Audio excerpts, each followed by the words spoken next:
Un contexte assez compliqué parce que nous venions de sortir du Covid, donc nous nous étions tus. Les messages étaient assez anxiogènes, donc il s'agissait de reprendre la parole pour tisser des liens avec la communauté aéroportuaire. En soi, nous avons mis en place une équipe projet réunie autour de 3 partenaires. L'aéroport, qui était le lieu pour raconter des histoires, vecteur d'émotion. Un média traditionnel, Radio Émotion.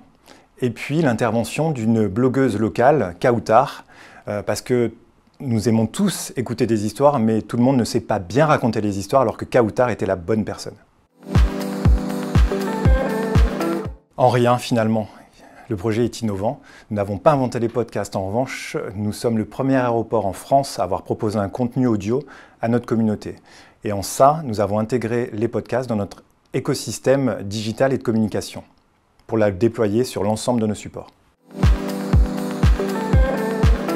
Air Podcast, c'est un nouveau contenu disponible pour nos audiences. 3h45 de destination au départ de Nice. Air Podcast, ce sont des émotions, des anecdotes et des conseils pratiques. C'est un référencement optimisé puisque nous apparaissons en top sur le référencement et les recherches lorsque vous tapez podcast voyage dans les moteurs de recherche et dans l'ensemble des plateformes d'écoute. Donc Air Podcast, en termes de résultats, c'est surtout un nouveau contenu pour l'ensemble du dispositif de communication de l'aéroport.